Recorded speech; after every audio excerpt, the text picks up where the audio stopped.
자, 영어는 비법이다. 영어 그렇게 해서는 안 된다라는 주제로 살펴보겠습니다. 여기서 그렇게라는 뜻은 뭐냐면요.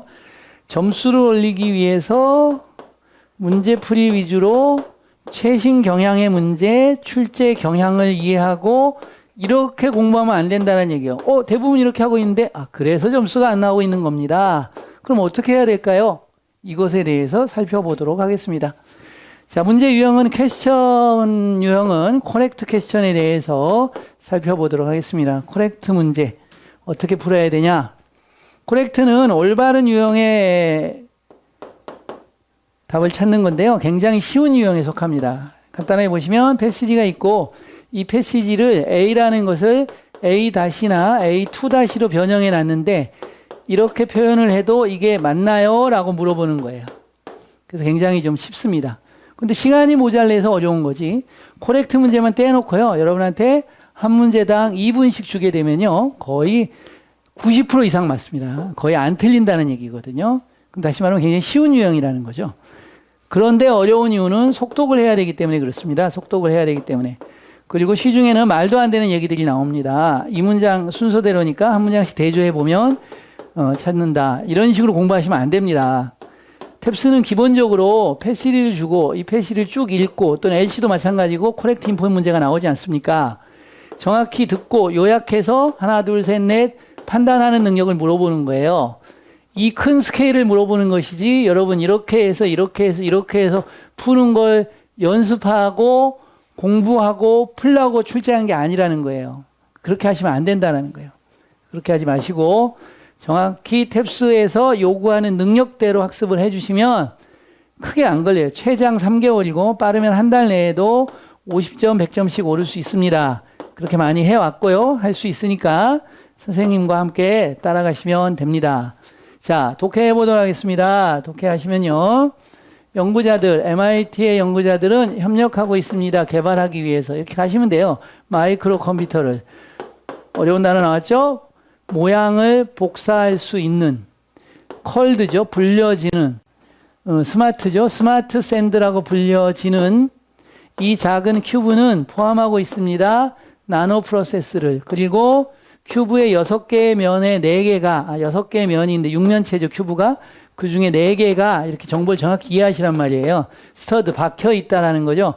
자석으로 박혀 있다는 거예요. 6면 중에 면은 6개. 그리고 4개가 자석이 달려있다. 이렇게 나오는 거죠. 여러분, 리트 공부하거나, 여러분, 공부하시면 알겠죠. 디트나 이런 공부하시면 언어 문제가 나오지 않습니까? 그런 문제하고 똑같습니다. 이런 것들. 영어 언어 문제거든요. 큐브의 6면체 중에 4개가, 면은 6개고 4개가 박혀있다. 자석으로. 그리고 그것은 자석이 기운이 없어질 수가 있는 거죠. 오케이. 자성을 띄다가 자성을 안 띄게 될 수도 있는 거예요. 그 큐브들은 작용합니다. 둘러싸움으로써 물체를 그리고 감지함으로써 그것의 모양을 의사소통하면서 서로서로와 그들 자신을 재배열하기 위해서 정확한 복제란 뜻이죠. 정확한 복제로 그 물건의 그 복제가 더 이상 필요로 되지 않을 때 스마트 샌드는 분해되다죠. 분해될 수 있습니다. 다시 사용되기 위해서 또 다른 물체를 복제하는 데 사용되기 위해서 이렇게 되네요. 그렇죠? 그러니까 재사용이 될 수 있다는 거죠. 재사용이 될 수 있다. 이런 얘기가 되겠습니다. 그 다음 보겠습니다. at the moment는 now예요. now. 지금 연구자들은 일하고 있습니다. shrink는 reduce죠. reduce. 줄이기 위해서 스마트 샌드 입자를 줄이기 위해서 less than은 이하죠. 이상 이하도 시험 문제에 많이 나옵니다. more than, less than 이렇게. 그들의 현재의 사이즈 엣지당 10mm의 현재의 사이즈 이하로 스마트 샌드의 입자를 줄이려고 일하고 있습니다. 라는 뜻이에요. 자, 여기서는 이제 출제 비법, 문제풀이 비법 하나 잡고 들어가게 돼요. 자, 이상 이하는 얘기했고요. 그러면 줄였다예요? 줄이려고 노력하고 있다예요, 지금. 줄인 거예요? 줄이려고 노력하는 거예요. 줄이려고 노력하는 거죠. 줄인 건 아니죠. 논리는 다 맞더라도 지금 시제가 안 맞으면 틀린 문제가 많이 나와요. 이 시제 출제 문제는 LC에도 많이 나오고 인포 코렉트 문제에서도 많이 나옵니다. 뭐뭐 할 것이다를 뭐뭐 했었다 또는 뭐뭐 해왔다로 쓰게 되면 틀리는 문제가 되거든요. 여기서도 마찬가지입니다. 그렇게 하려고 일하고 있다, 노력하고 있다는 것이지 그렇게 한 것은 아니죠. 그래서 4번 선지가 바로 해결되는 겁니다.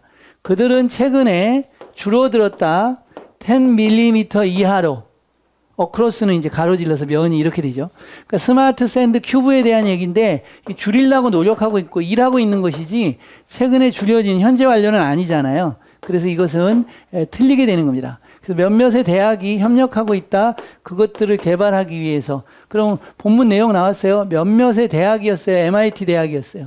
그래서 MIT 대학에 있는 몇몇의 연구자들이 협력한 거지 대학들이 협력한 것은 아니다. 그래서 몇몇의 대학이 아니고 몇몇의 리서처즈가 답이 되겠죠. 그들의 각각은 갖춰져 있다. 자석으로 모든 6개의 면에 아까 말했어요. 큐브는 6면체고 그중에 4개가 자석이 있다. 이렇게 말했던 거잖아요. 그렇죠? 그렇기 때문에 모든 6개의 면이 아니다라는 걸 알 수 있죠. 이해가시죠? 좋습니다. 그러면 그들의 4개가 갖춰져 있다. 자석으로 이렇게 해야지 답이 되겠죠. 좋습니다. 사용된 거, 물체를 복제하기 위해서 사용된 것들, 도주는 뭘 받냐? 큐브를 받는 거예요. 물체를 복제하기 위해 사용된 큐브는 다시 사용될 수 있다. 이 부분이 정답에 영향을 미치고 있는 겁니다. 여기는 아까 말씀드린 오답, 시제 오답으로 나왔던 거죠. 시제 출제 원리를 사용하는 것이고 이 부분은 뭐를 출제한 거냐? 그 복제가 더 이상 필요로 되지 않을 때 얘는 disintegrate라는 단어를 쓴 거죠. integrate는 통합하다, 모이다, 결합하다라는 뜻이고 disintegrate는 분해되다 이런 얘기거든요. separate 된 거예요. 분해될 수 있다, 사용되기 위해서 또 다른 물체를 duplicate 하는데 여기서 단어는 여러분이 아시는 것처럼 duplicate라는 단어, replica라는 단어, replicate라는 단어 동의어를 좀 아셔야 돼요. 똑같은 표현을 another expression으로 계속 바꾸고 있다는 것을 알 수가 있습니다. 그리고 나머지 선지도 다 해결했고요. 자, 그래서 잘 보세요. 시제 출제 문제 이런 걸 하나씩 계속 출제 원리가 있거든요. 대여섯 개밖에 안 돼요. 문제를 풀다 보면 이것들이 카테고리에 맞게끔 다 정렬이 돼요. 그리고 선지를 어떻게 분석하는지도 여러분이 다 알게 돼요. 그래서 문제가 풀릴 수 있다는 거예요. 답 찾았고요.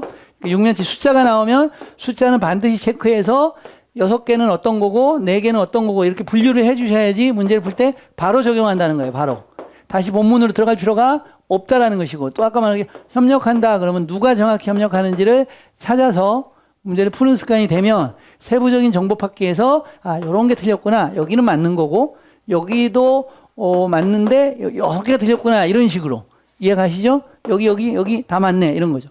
그 다음에 선지 분석의 또 하나의 원리를 알려드리면요. 선지는 분석을 할때 요렇게 1 플러스 1 플러스 1로 분석이 되어 있는 경우가 많다라는 거죠. 그리고 오답들은 이 선지가 다 틀려 있는 게 아니고 이 중에 어떤 한 포인트만 틀려 있는 것이 오답 선지의 특징이라는 거죠. 이해 가셨죠? 그렇기 때문에 전체적으로 틀린 걸 찾지 않으셔야 되고요. 부분적으로 틀려 있는 거, 이게 디테일이죠. 세부 정보를 얼마나 정확하게 독해를 하면서 캐치를 하고 있는 타입이냐. 다시 말하면 얼마나 섬세하게 정확하게 독해를 하는가를 측정하기 때문에 여러분이 독해할 때도 섬세하고 정확하게 독해를 하는 훈련을 해주시면 독해를 하고 나오면 답이 자연스럽게 나와요. 답이. 너무나 쉬워요. 자, 26번 들어가도록 하겠습니다. 그가 가장 잘 알려져 있을지라도 공헌으로 물리학에 대한 공헌으로 일단은 이렇게 자연스럽게 읽어나가고 30초 내에 텍스트를 읽어야 돼요. 여러분이 패시지를. 그 능력을 만드셔야 돼요. 그가 가장 잘 알려져 있을지라도 그의 공헌으로 물리학에 대한 이 사람은 또한 이랬다. 여기에 요야 화폐 제조국에서 언제 마지막 해에 그의 일생에 보통은 로얄 민트의 마스터는 의식적인 자리였어요. 의도된 거의 실제적인 책임을 갖지 않도록 의도된 이렇게 자연스럽게 읽어야 돼요. 빨리빨리. 그러나 꺾었어요. 이제 플러스 마이너스 나왔죠. 의식적인 건데 그러나 뉴턴은 그의 전임 자료과는 달리 그 일을 심각하게 받아들였고 개인적으로 관련됐다. 싸우는데 어려운 단어 나왔죠. 위조죠. 위조와 싸우는데 이게 위조는 뭐였냐면 그 당시에 주요한 문제였던 거죠. 이렇게 빨리 읽어야 되는 거예요. 그는 어려운 단어입니다. 태클 걸었다가 아니고 적극적으로 처리하다, 다루다 이런 뜻이에요. 그는 부패를 적극적으로 다뤘어요. 그 화폐 제조국 안에서 타락 부패를 다뤘고 또 이랬습니다. 기술을 개발하기 위해서, 위조를 막기 위한 기술을 개발하기 위해서. 그리고 세 번째 나오죠. 인스트루먼탈 또 나왔습니다. 인스트루먼트는 악기, 기구, 도구 이런 뜻인데 여기서는 헬프풀이라는 뜻으로 쓰였어요. 이게 또다시 탭스의 특징이 나오죠. 하나의 단어를 another meaning이나 유사어나 다른 의미로 많이 사용한다. 그렇기 때문에 단어의 폭넓은 사용법에 익숙해야지 탭스를 잘한다는 거예요. 독해를 통해서 어휘를 익혀야지만 된다는 이론이 바로 여기에서 나오는 이유죠. 단어장을 익혀서 안 된다는 거예요. 도움이 됐다는 거예요. 범죄의 컨빅션 또 어려운 단어 나왔죠. 유죄 판결입니다. 범죄의 유죄 판결에 도움이 됐다라는 거죠. 많은 위조자들의 이렇게 되겠죠. 위조범들, 많은 위조범들. 이렇게 해서 읽었죠. 선생님 해석하면서 갔으니까 읽지. 이거 20초만 읽어요. 패시지 사실. 그 정도 읽어야 넉넉한 시간을 가지고 문제를 풀 수 있죠. 코렉트 문제가 되겠는데요. 그는 로얄민트에서 일했다. 초기해 그 예상 아니자. 디테일 틀렸다. 초기해가 아니고 라스트가 되겠죠. 이런 식으로. 리프레인 프롬 삼가하다라는 건데 이것도 단어 또다시 탭스에서 쓴 거죠. 직접적인 관련. 위조범을 다루는데 직접적인 관련을 삼가했다가 아니고 액티블리 적극적으로 인발브 되었다는 얘기가 되겠죠. 그래서 여기서 또 하나 틀리게 한 거예요. 나머지는 다 맞는 겁니다. 이런 식으로 가는 거죠. 그는 채택했다. 직업 윤리를 이전 마스터의 로얄민트에 이전 마스터하고는 unlike하다고 그랬죠. unlike하고는 달리 그랬으니까 윤리를 채택했다가 아니고 버렸다가 되겠죠. abandon이 되겠죠. 이렇게. 그러니까 정답과 오답 사이는 이 한 단어 1%라 그랬죠. 1%에 의해서 바뀌는 경우가 탭스예요. 탭스. 그리고 이것이 바로 본문을 읽을 때 1%의 오차도 허용하면 안 되는 이유. 또 선지를 분석할 때 1%의 오차, 1%의 어휘에 말리는 경우가 있어서도 안 된다는 얘기예요. 어휘가 출제자들이 출제하는 선 위에 있어야 돼요. 한참 위에. 넉넉하게 위에. 이렇게 턱걸이로 걸려 있으면 난이도가 탭스 난이도가 올라갔다 내려갔다 그러잖아요. 올라가면 죽잖아요. 그러니까 내가 좀 넉넉하게 있어야지 얘가 올라갔다 내려갔다 해도 내 밑에서 움직이니까 내가 원하는 점수를 딸 수 있잖아요. 그는 도왔다. 여기다 하나 나왔죠. 어프리엔드가 뭐냐면요. 어레스트라는 뜻이에요. 어레스트. 체포하다. 그러니까 단어를 또 한번 때린 거잖아요. 어프리엔드는 잡다, 이해하다, 체포하다 뜻의 세 가지를 가진 단어야. 그는 도왔다, 체포하는 걸 사람들을. 템퍼 위드 또 단어 출제한 거 아닙니까? 템퍼 위드는 조작하다, 함부로 만지다 이런 얘기잖아요. 코이니지는 주조죠, 주조. 동전을 주조하다, 화폐를 주조하다 이런 뜻이죠. 코인이 주조하다는 동사가 있고 여기에 명사형으로 출제한 거잖아요. 그러니까 주조를 함부로 만지는, 함부로 간섭하는 사람들. 얘네가 누구야? 얘네가 카운터피터, 위조범들이잖아. 위조범들을 체포하는 걸 도왔다.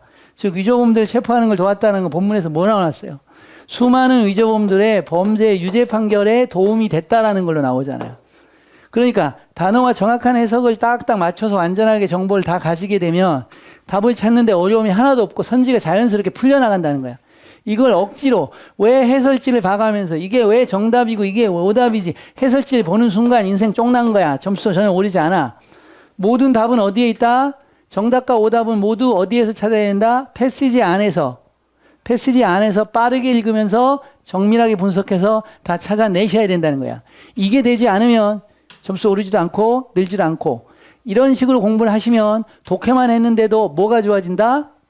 LC까지 좋아져요. LC의 출제 원리하고 RC의 출제 원리가 같거든요. 결국은 RC를 녹음한 거고 LC를 글로 쓴 거고 두 가지는 인터액션, 상호작용이 있습니다. 똑같아요, 출제가. 단지 LC를 좀 더 쉽게 출제하죠. 들려주는 거니까. 그렇기 때문에 RC에서 충분히 훈련되고 딕테이션에 의해서 어느 정도 단어와 문장을 이해하는 능력만 여러분이 만드신다면 RC만 훈련해도 LC도 자연스럽게 점수가 올라가는 현상이 나와서 LC, RC 동시에 만점 나오는 경우도 많다라는 거죠. 자, 다시 한번 보시면 그는 부패를 적극적으로 다뤘다. 화폐 제조국 안에서 일했다. 개발하기 위해서 기술을 막기 위한, 디터도 어려운 단어죠. 막다죠. 디터는 막다라는 뜻이고 디퍼는 연기하다는 뜻이고 이게 독해하면서 다 익숙하게 돼야 된다는 거예요. 위조를 막기 위해서. 그리고 도움이 됐다. 범죄 유죄 판결에서 수많은 위조범들의 이렇게 되죠. 단어와 독해가 자연스럽게 되고 내가 완벽하게 해석이 됐어요. 오답이 나오는 경우는 그렇게 많지 않습니다. 실제로 여러분이 영어가 약하고 독해가 안 되고 애매한 상태에서 자꾸 답을 찾으려고 애간장을 태우면서 공부를 하니까 짜증도 나고 힘들고 스트레스 받고 점수 안 오르고 그러면서 이런 것이 계속 반복되니까 부정적 에너지가 쌓여서 탭스가 싫어지고 영어가 싫어지는 거죠. 선생님이 말한 대로 방법을 가지고 여러분들이 정확하게 정밀하게 해석하면서 자꾸 이해가 안 되면 패시지를 3번 읽으세요. 3번 읽은 다음 문제를 풀어보세요. 신기하게 문제가 풀리는 걸 알 수 있어요. 그리고 정확하게 나올 때마다 요소를 정확하게 찝어가면서 정밀하게 이해하는 훈련을 계속하시면 훨씬 더 빠르게 정답과 오답이 클리어하게 보여요. 안 보이던 세계가 명확하게 보여요. 그냥 눈으로 볼 때는 안 보였지만 현미경으로 보면 세균이 보이듯이 정밀하게 분석하시고 세밀하게 공부하시면 정답과 오답이 뚜렷하게 보입니다. 여러분의 점수도 극적으로 향상할 겁니다. 수고하셨습니다.